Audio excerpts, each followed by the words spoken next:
I was still in bed and heard a thud downstairs, knew that Ryan was down there. Heard someone holler, "Come quick, I need help," and rushed to the end of the hallway, and the boys jumped out of their beds, and we all met at the top of the hall, ran down the stairs to find Ryan collapsed. Immediately checked for a pulse and recognized that he was in cardiac arrest. I showed him how to do the CPR, the compressions, and we began CPR. Taylor picked up the phone and called 911, explained that his dad was unresponsive on the floor. We got paged out at around about 6:50, 6:55, and to an address, but didn't give us a name. I had no idea where we were going because we knew it was somebody that was unresponsive and CPR was already in progress. The closer we got, the closer that it started hitting me what the address was for who it was. When I found out it was Ryan, my stomach dropped. It was pretty scary for me for knowing Ryan all my life. It is hard to go because most of the time when we go to calls as EMS, we're coming up on most everybody that we know, from family members to really close friends just like this one. I remember hollering Ryan's name. I remember the boys hollering Dad, and I remember seeing the color change and just knowing that the possibility and the likelihood of him being restored to life was getting less and less as the time went on. So we got to the house, the boys met us at the door. As the Gems drove on the yard, the boys I know kind of took over and went outside and moved some vehicles and got the path cleared. She right away told us that he was sitting in a chair. He just collapsed right there on the floor. There was no life to him at all when we got there. I remember seeing Anita Hopp come through the door and just being relieved to see her and the others arriving. Walking into the house, I see Charla doing CPR on her husband. And my first thought was, oh, Charla, here you are again doing this again, this time to your husband. Because a few years back, I responded to her call when she was doing CPR on her dad. We started doing CPR on him right away, get the defib hooked up. We got everything hooked up, stopped the CPR. The defib said checking for heart rhythm, no pulse, shock advised. And that is when we did the first shock. And I remember the machine saying that it wasn't responding. We need to just load him up and take him. They weren't getting any response, and the time just kept going. This was at least a half an hour after he had originally collapsed. We loaded him and we were doing CPR all the way to Sheldon. So we arrived in the Sheldon Hospital ER. Dr. Badberg came out to talk to us, and I just immediately assumed that she was just going to be telling us that there was no response and that there was nothing more they could do, and I could go back and say my goodbyes. Talking about that he was alive, he did have a pulse, but that we were intubating him, we were transferring him, and we didn't know what type of brain function we would have because we had not seen any response. She came toward me and said, "Come on back."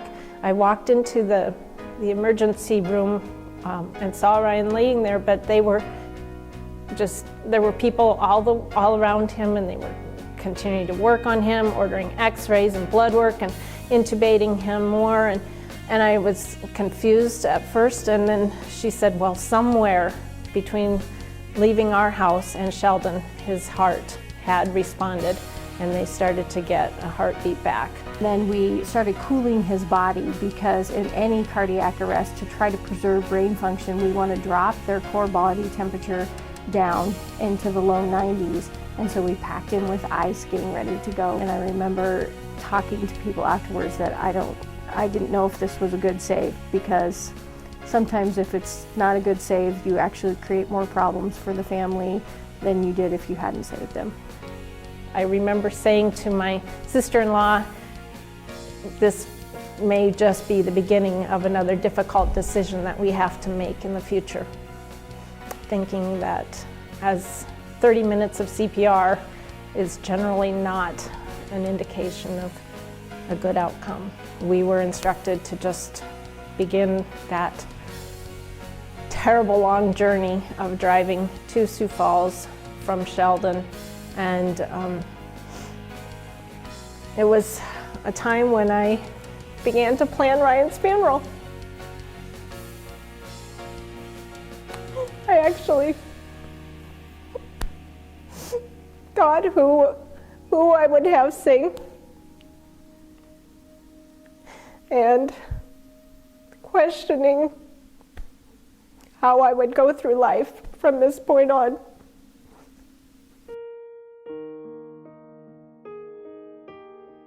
As we're traveling to Sioux Falls, I found out that Pastor Ryan and Rachel are overnight in a hotel in Sioux Falls, and God had orchestrated that all so that when Ryan arrived on the helicopter, they were there in the ER.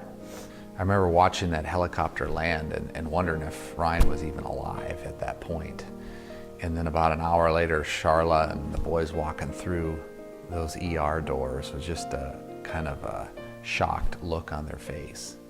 Actually took us back to like a small little conference room so that the doctor could come and tell us what he knew. It looked to Dr. Petrosco like Ryan would be a long time in the hospital, a long recovery if he recovered.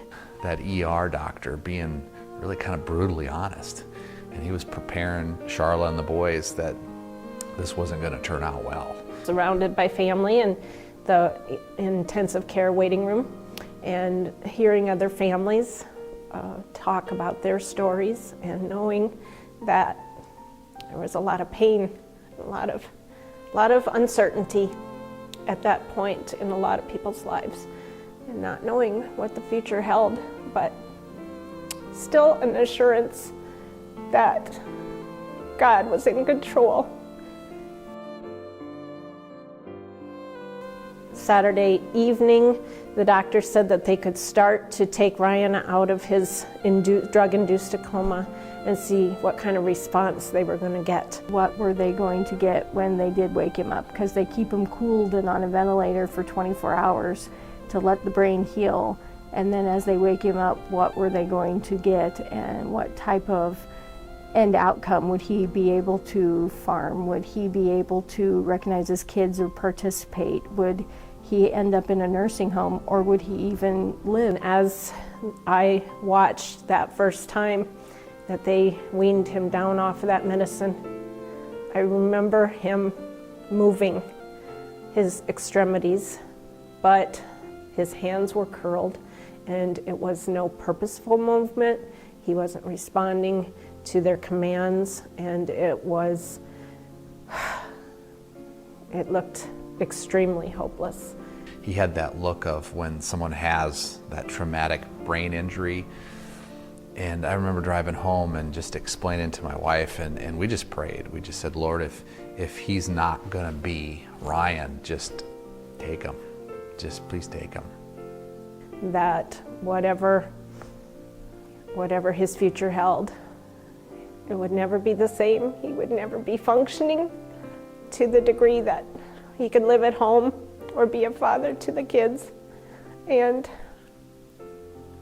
I think that was when I was the scaredest. But I remember telling God that whatever condition Ryan was in, I would stay by his side and do whatever I could to help him and to love him. So I asked the nurses if they would possibly coordinate that time where Ryan would be a little lower on his sleepy medicine, and they agreed. And at 6 a.m., as Aaron came in to say goodbye to Ryan, he was looking at Ryan and saying how great it was to be together, and all of a sudden a tear rolled out of Ryan's eye. And we were shocked, just that there was some kind of a response. And it just all happened so fast after that. 3 hours, they had just seen a lot of progress in Ryan's body. I think, was in awe that we actually got this miracle, and Ryan was actually functioning, talking, and gonna be somewhat okay. Somewhere around 10 o'clock when I called the church, and Pastor Brian answered the phone, and I just shared the news with him that there was in fact a response on Ryan's part. I said, Charlotte, what's going on? And she just said, I'm just sitting here talking to Ryan. And I couldn't believe it. I just couldn't believe it. Went back to the church and just told everybody what had happened, and it just kind of a spontaneous celebration broke out in church. Ryan woke up, and as soon as they took the tube out of his throat so he could talk, I explained what had happened, and he said, well, I feel fine, so let's blow this pop stand. So that was the best Thanksgiving of our lives.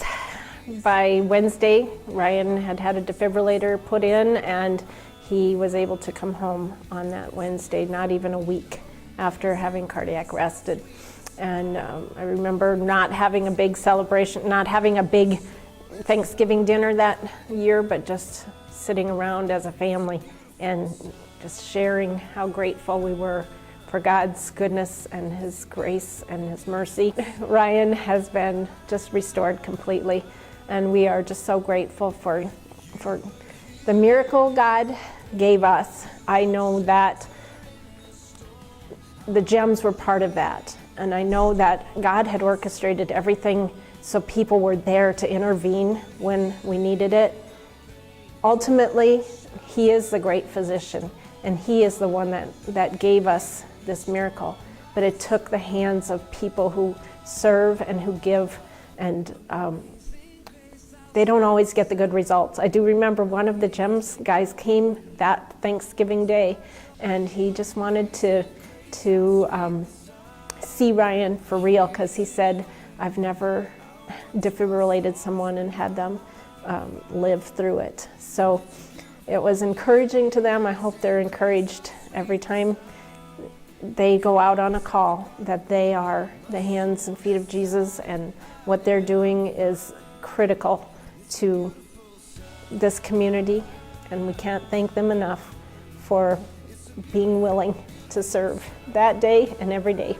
I was really, really thankful for the GEMS, their willingness to volunteer and do things like this, and the way it has affected us. And I think the Lord did a miracle through them.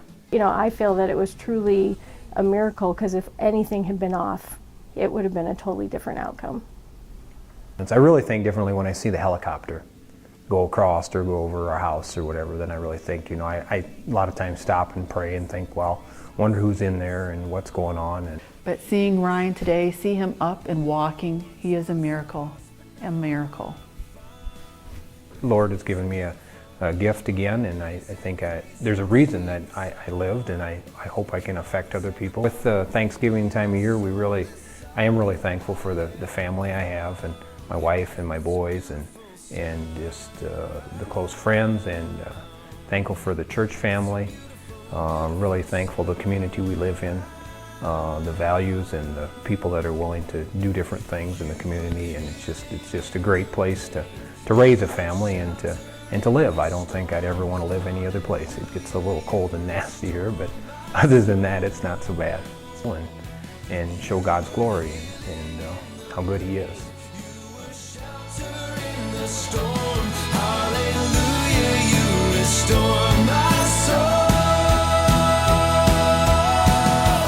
Amazing grace, how sweet the sound. I hear you singing over me.